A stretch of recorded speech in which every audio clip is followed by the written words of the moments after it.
என்னடா இது ஐபோனு புதுசா இருக்கு, ஃபோன் வேற வருது. Hello bro. ப்ரோ நீங்க வச்சிருக்க ஐபோன் எந்த ப்ரோ? உங்க போனை கொடுத்தா எனக்கு என்ன தருவீங்க? ப்ரோ உனக்கு என்ன ப்ரோ வேணும்? என்ன கடன் தரேன் ப்ரோ. எனக்கு 30,000 பணம் வேணும். 30,000 பணம் தானே ப்ரோ வேணும்? எங்க வரணும் சொல்லுங்க ப்ரோ, நான் வரேன். ப்ரோ சண்முக நகர் பார்க்காண்ட வந்துருங்க ப்ரோ.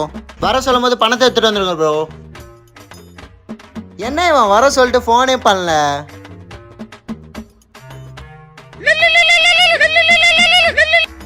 Hello bro. ப்ரோ வந்துட்டீங்களா ப்ரோ? அதோ பார்த்துட்டேன் ப்ரோ. என்னங்க ப்ரோ உங்க ஐபோனு காசு கொடுங்க. ஐயோ ஃபோன் அஷ்டம் போயிட்டானே. சரி காசு கொடுங்க.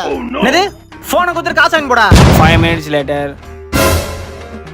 என் காசு கொடு. ஃபர்ஸ்ட் ஃபோனை கொடுறா. இந்தா ப்ரோ. மச்சான் புதுசா ஐபோன் வாங்கியிருக்கேன், வா வித்து சரக்கு அடிக்கலாம்.